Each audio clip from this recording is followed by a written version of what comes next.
create a backup list, how to remove unused program, and how to clean up programs. So number one is create a backup list. Search natin ang control panel. So lalabas na yung control panels. Click natin yung control panels. So after that, click ang control panels is search natin ang system and maintenance. So hanapin natin yung security and maintenance. So yan. Security and maintenance. So click natin yung security maintenance. So after that, click ang security maintenance. Search naman natin ang backup and restore. So yan, lalabas na yung backup and restore. So click natin yung backup and restore. So lalabas na yung set up backup. So number 2 is how to remove unused programs. So paano mag-install ng mga programs or mga programs na hindi kailangan.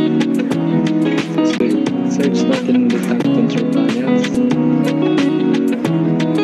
So hanap natin ang programs. So yan, sa baba programs.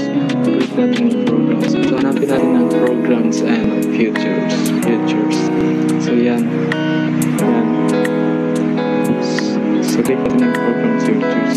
So lalabas mo yung mga files or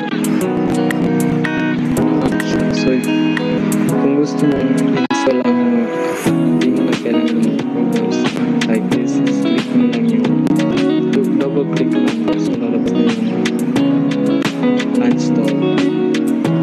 So kung gusto mo mag-install mga hindi mo ginagamit or file na gano'n. So read mo kung paano screen search natin na is so yan, lalabas yung delete. So gusto mo din yung apps sa Windows. So gusto mong i-click yan, click yung OK. So that's it. Thank you.